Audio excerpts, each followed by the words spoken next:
My name is Isabella. Sebastian left in the morning to run a few errands on his day off. In the interim, Ethan and I went shopping and had dinner at a restaurant. When I arrived home in the evening, I found Sebastian's car parked in the lot. Upon opening the front door, I noticed a strange coat. This appeared to belong to a female. As soon as I saw the garment, I immediately thought of the woman and my spouse together. I instantly became frozen, fearing that my husband might be having an extramarital affair. I quickly pulled Ethan's hand away because I didn't want him to see me that way. "Dad, are you here? We've arrived home." However, after stating this, Ethan hurriedly and carelessly entered the house. "Oh, hold on a second. I saw a woman I recognized lounging in the living room. Good night. I will now be under your watchful eye." Evelyn was that woman's sister, Sebastian. I was happy that I didn't need to worry, but Evelyn's remarks took me by surprise. "Shall we take care of her? I see that you have returned. Welcome back to your house." Sebastian gave me a normal expression, but he gave the impression that his sister was at our house on a regular basis. I was genuinely unable to comprehend the situation because I was so worried about Evelyn's comments. "Why is Evelyn at our house, I wonder?" Evelyn responded to a question I posed to Sebastian. "Actually, I grew tired of attending college. After I dropped out of college, my parents expelled me. They should be ashamed of themselves for throwing out their impoverished daughter. As a result, Evelyn has nowhere to return home. She doesn't have any money, and you know it's risky for a girl to go out by herself. I made the decision to let her move in with us. It seems that Sebastian made all of these decisions without consulting me. It seems like Evelyn had already made up her mind to move in with us in our home, as did Sebastian. However, I did not want my sister-in-law to occupy the newly constructed home, for which we were still making mortgage payments. But wait, didn't I say I was cool with that? Why didn't you inform me at all?" Sebastian then seemed irritable, as though he believed that I would instantly embrace his suggestion. "Supporting your family is just a natural thing to do. Evelyn will be residing with us. If you're not happy with the decision, go. It has already been made." In his speech, he acts as though he is the only one living in this house. What does Sebastian think is most important after starting his own family? However, it will be disastrous and a great deal of trouble if we fight over this and I truly decide to go. If we move out, I'll have to go back to Ethan's elementary school and alter our address once more. In addition, I was concerned about how others would perceive Sebastian and me if they knew we were apart. I felt like arguing back, but I controlled myself. However, I only gave Evelyn permission to reside with us if she promised to save money before moving out. "I'll be out of here quickly because I already have a part-time job. I'm just going to be here for 3 months, Evelyn replies with a smile. Even though I felt that 3 months was a long time, I chose to wait the full 3 months out of patience. It's been 3 months since then. While I nervously observed the calendar, Evelyn remained seated, treating the space like her own home. She never indicated that she would leave our house. She has been staying with us without providing for her food or living expenses. She must thus have saved enough cash by now to move out. I tell Evelyn this because I can't stand to wait anymore. Whoa, it's been 3 months already. As quickly as possible, you must sign a lease for your new flat." When Evelyn hears this, she looks away and speaks. "Yes, I realize that my pay for this part-time employment is insufficient. I don't believe I can go just yet. Evelyn's presence at our house was wearing thin on me. Evelyn is usually just lounging in the living room when I get home exhausted from work. She doesn't even assist with housework. After eating, she leaves the dishes out. I serve her meals. She can't even put the trash in the garbage, and she also scatters her clothes everywhere. My kin assists me with household chores far more frequently than she does. Furthermore, Evelyn doesn't express even the slightest amount of gratitude. So I gave her a firm warning. Living here comes at no cost to you. And don't you have enough cash on hand to move out? I'm not your mother or caregiver. 3 months is what you promised. Therefore, I must request your departure immediately." As soon as I told her, she began to cry. "This kind of pay is not enough for me to support myself. Adding one more person won't change anything, right? Do not attempt to remove me." It was absurd what she was saying. She was speaking of me as though I were the villain. After hearing what we were talking about, Sebastian entered the living room. He yelled at me when he noticed Evelyn crying. "You're really rude to make her cry. If you are unable to care for my sister, you should leave immediately. This is my home. It is not your place to voice your opinions." I never imagined that he would say something so ridiculous and prioritize his sister before his own family. Taking care of your sister is quite acceptable, but it is obviously going too far. I let out a sigh at hearing Sebastian assert that it was his home, and Evelyn sobbed over her inability to be self-sufficient. I made the decision to tell them something. You've been claiming that this is your home, Sebastian, but are you missing something? I took a seat next to them and showed them some papers. These are the contracts we signed when we purchased this home. Here, have a close look. This house belongs to me. I was unable to obtain a mortgage under your name. That is why I purchased it. Furthermore, the contract names me as the owner. To put it another way, I own the house. For now, Sebastian works on a freelance basis. We were unable to sign the contract for the house under his name because of his inconsistent income, which also prevented him from passing the home loan screening. However, because I work for the government, I immediately received approval for a home loan and I purchased the house in my name. What? I don't have my signature on the contract. Sebastian made numerous intricate requests for the house's design during its construction. However, because he had not taken any action regarding the contract procedure, he assumed it was in his name. Since I registered this house in my name, you should be the one to move out. Why didn't you and your dear sister live together in harmony if you love each other so much? I gave them an order to start packing up their stuff right now. You two ought to settle down and consider what you did this time. Please take some time to consider what you both did before returning to our home. I ejected them from the house with these words. Maybe Sebastian's shoulders dropped and he silently exited the house, horrified to discover that the house was not his.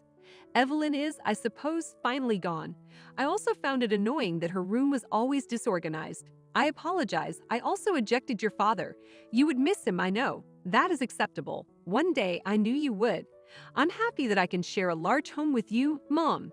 Ethan and I have never been particularly close, but he has always liked me. Even so, I assumed he would miss his own father if we had to separate.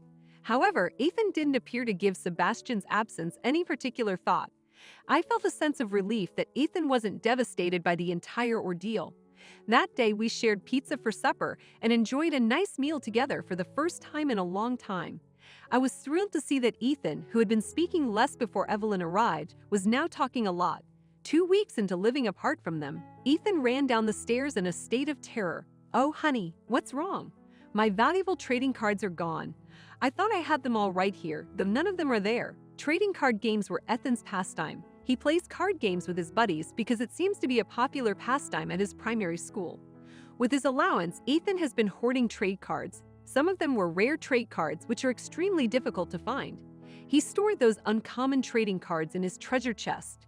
It appeared as though Ethan, who was holding the empty treasure box, was going to start crying. Together with him, I looked all over the house for them, but I was unable to locate them. I put a lot of effort into getting it, so why is it gone? Ethan burst into tears after saying that. He truly treasured them, so I felt bad for him. I experienced a peculiar sensation as I was tending to Ethan's needs. What?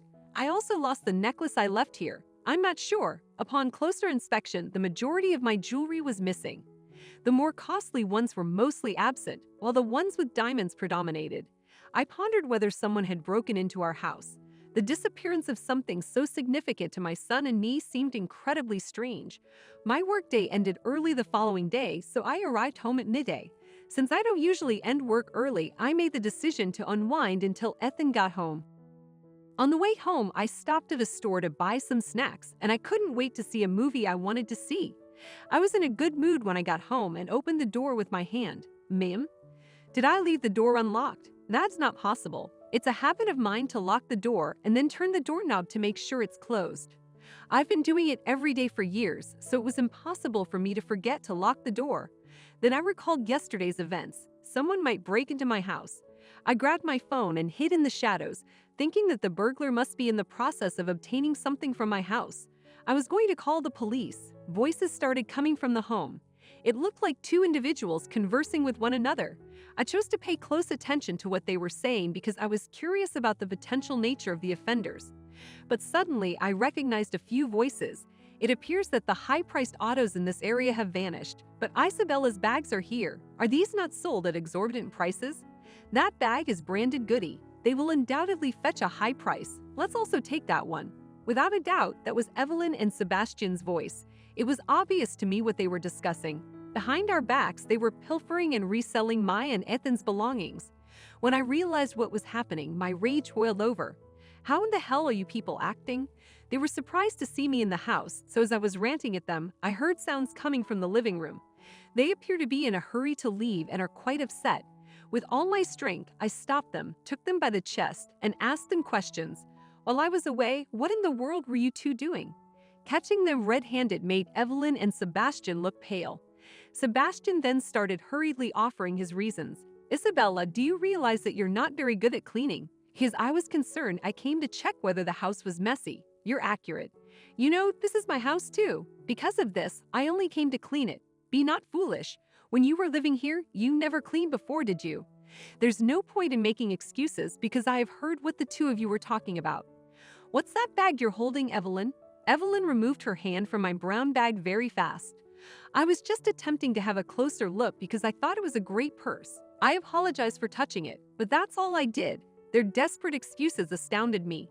I forced them to sit down immediately. I paid close attention to what you two were talking about. You sold our pricey possessions that you had stolen from our home? Why did you act in this way? The loss of his priceless trade cards has devastated Ethan.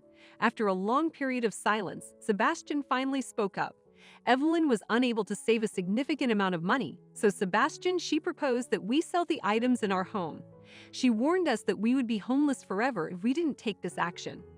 She therefore recommended that, in order to rent an apartment, we swiftly save up the cash by selling items from the house. Why do I have to do this? You mentioned to me that if we sold the items we had here, we can make some money. You also informed me about Ethan's trading cards. The two, who had been silent, started arguing among themselves. They were merely placing the blame for their own misdeeds on one another. They just let me down so much. Both of you bear responsibility. It's illegal for you both to be stealing from someone else's belongings. I'm about to give the cops a call. They both started to panic when I said this, and they eventually started to apologize. I apologize. Just please don't call the cops. I really apologize. Not the police, though. If you don't want me to call the police, go buy back what you sold. You've got a week. If you are unable to do so, I will immediately call the police. With a nod of their heads, they departed the house with an apology. Even though I had finished work early today, I was not ready to relax. These are broken. In their haste to flee, the two bumped into a few objects, causing some of them to fall to the ground. One of them contained a picture frame of Ethan, Sebastian, and myself. It was the picture of us laughing that made me cry. Sebastian and Evelyn returned the objects a week later. Hooray! All right, I have all of my cards back. Ethan appeared to be relieved to have his priceless trading cards returned to him. Evelyn said she's going to take out a loan and rent an apartment, and I've paid back everything I sold. I can now return home. Is that correct? Sebastian's words conveyed a sense of forgiveness for everything. However, this infuriated Ethan, who then blurted out these words. A thief would take someone's property without that person's consent.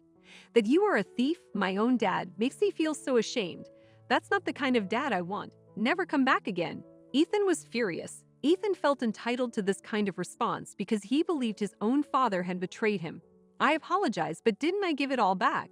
Because I returned it. I am not a thief. The thief needs to stop talking. Leave my mom's in my house. My son wasn't in favor of Sebastian returning. You may recall that I discussed it with Ethan. I'm sorry, but our shared lifestyle is no longer possible. Signing is all that is required. Right here, I presented the divorce documents to Sebastian. How come you're divorcing me for something like this? It comes on too quickly. I've already apologized. Isn't that excessively harsh? It's you who are being unkind. For us, this is the worst thing ever, but it might only seem like a little inconvenience to you. Did you ever doubt that we'd stop believing in you? That's how petty your behavior has been. My spouse was making a valiant effort to resist and hold his ground. I'm not going to say yes in any way. I can understand that easily. We are a family, and I could never have severed our ties so quickly. Given that you were the one causing harm to our family, how can you say that? Okay, I get it. If you're not satisfied with this, I'll call your parents and mine to arrange a family meeting. When I said that, Sebastian fell silent, picking up my phone. He wished his family members were unaware of his actions. I was certain that Sebastian, who took great pride in himself, would detest the family gathering. All right, with such words, he grudgingly signed the documents. Additionally, the house has security cameras installed, so if you ever stray, I'll call the police right away, okay? Naturally, I will also inform your parents and mine of everything. Sebastian simply nodded his head and said, I understand, without having anything to say in response. I will no longer venture near this house. He then took Evelyn with him.